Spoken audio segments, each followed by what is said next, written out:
लड़ेंगे जीतेंगे हम सब जरांगे, लड़ेंगे जीतेंगे हम सब जरांगे, एक मराठा अरे देवेंद्र फडणवीसचं करायचं काय, खाली मुंडकं वर पाय, अरे गद्दार सरकारचं करायचं काय, खाली मुंडकं वर पाय, एक मराठा एक मराठा, टरबुजाचं करायचं काय, खाली मुंडकं वर पाय, अरे टरबुजाचं करायचं काय, खाली मुंडकं वर पाय, एक मराठा एक मराठा एक मराठा, छत्रपती शिवाजी महाराज की एक मराठा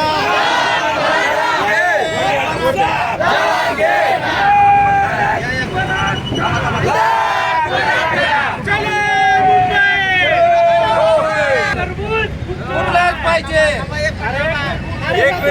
करायचं काय,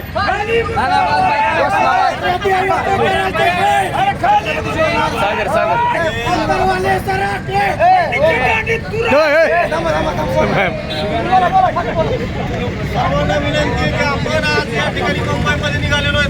तुकाराम महाराजांनी सांगितलंय, तुकाराम महाराजाचा अमर आहे, देवाऱ्यावरील विंचूबाईला देव पूजा न चाले, त्याला ते पंजराचे काम व्हावे आदमाशी आदम. या हरामखोर फडणवीसनं आपला मनोज दादांच्या स्लाईन मध्ये विष घालण्याचा प्रयत्न केलाय. म्हणून ह्या जो मुख्यमंत्री, उपमुख्यमंत्री आणि गृहमंत्री याला आडवा करण्यासाठी सर्व धाराशिव जिल्ह्यातील नाही तर तमाम पंचक्रोशीतील मराठ्यांना विनंती की आज संध्याकाळपासून आपण मुंबईकडे कूच करावं. आम्ही तर निघालो पण आपण निघावं. ह्या फडणवीसचा निषेध नाही, हे टरबूज फोडून आम्ही इथून निघतोय. टरबुजाचा जाहीर निषेध, अरे टरबुजाचं करायचं काय, लड़ेंगे जीतेंगे हम सब जरांगे, मनोज दादा आगे बढ़ो हम तुम्हारे साथ हैं, एक मराठा चलो मुंबई, अरे आरक्षण आमच्या हक्काचं, आरक्षण आमच्या हक्काचं,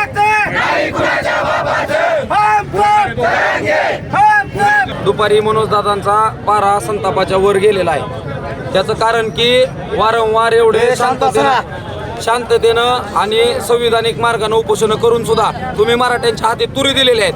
आणि देवेंद्र फडणवीसांना एवढं सांगायचं माझं एक कर्तव्य आहे की तुम्ही गृहमंत्री असला म्हणजे तुम्ही आज आहेत, उद्या नाही.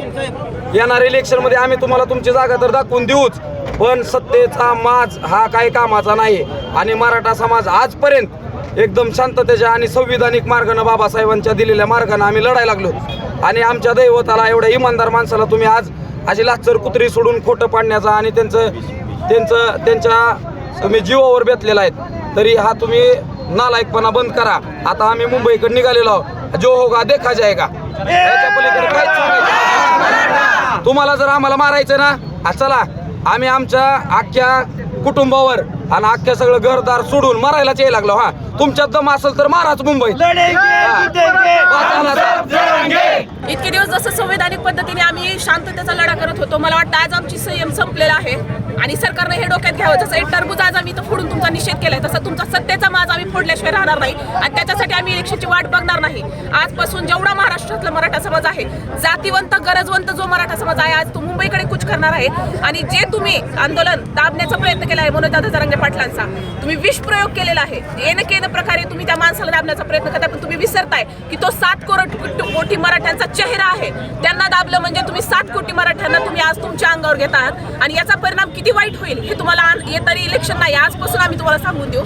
आणि याचे मला असं वाटतं की मराठा समाजावर जी गोष्ट घडलेली आहे ह्याची तळमळ किंवा हे जे तुमचा द्वेष आहे मराठा समाजाबद्दल, तुम्हाला 10% मान्य नाही. तुम्हाला ओबीसी मधूनही तुम्हाला आरक्षण द्यायचं नाही, म्हणजे तुम्ही करताय काय नेमकं? आणि यामधून तुम्ही मराठा समाजाची नाही, पूर्ण अख्ख्या भारतातल्या मराठा समाजाची आणि इतर समाजाची तुम्ही दिशाभूल करत आहात. की हे मधमस्त हाती जसा असतो त्याला पायाखाली कोण येतं ना ह्याची काहीच भान नसतो. आज इतका मोठा फार्मर प्रोटेस्ट चालू आहे, त्यांची जशी तुम्ही दयनीय अवस्था करत आहात. अरे ते देशद्रोही आतंकवादी नाहीये जे त्यांच्यावर तुम्ही हल्ला करत आहात. सेम तसा तुम्ही महाराष्ट्रामध्ये हे स्टेट गव्हर्नमेंट असेल, सेंट्रल गव्हर्नमेंट असेल, हे इथं महाराष्ट्रामध्ये मराठ्यांवरती हल्ला करत आहात. आणि याचे परिणाम काय असतात? मी मागं जेव्हा आम्ही इथं धरणे चक्का जाम आंदोलन केलं होतं छत्रपती शिवाजी महाराज चौक धाराशिवमध्ये, त्यावेळेस मी सांगितलं होतं की तुम्ही मराठ्याच्या पुरुषांना दिवस आहात तोपर्यंत ठीक आहे, ज्यावेळेस गोष्ट आमच्यावर येईल ना त्यावेळेस आम्ही आमच्या बांगड्या मागं सारून काय करू शकतो हे आता आम्ही सरकारला सांगतो. कारण ही आमच्या लेकरा बाळाची गोष्ट आहे आणि जेव्हा लेकरा बाळाच्या अस्तित्वावर त्यांच्या अधिकारांवर जर गदा येणार असेल तर ह्या मराठा समाजातली प्रत्येक रणरागिनी रस्त्यावर उतरून आज तुमचा माज उतरवल्याशिवाय राहणार नाही. जसं टरबूज फोडलं ना तसा तुमचा माज फोडल्याशिवाय राहणार नाही. ह्याची नोंद गृहमंत्री, उपमुख्यमंत्री आणि मुख्यमंत्र्यांनी घ्यावी. मी इतके दिवस झाली तेच सांगत होते. आता तुम्हाला नोंद नाही घेणार, तुमच्या कानापाशी येऊन तुम्हाला तुमच्या कानात सांगणार ही गोष्ट.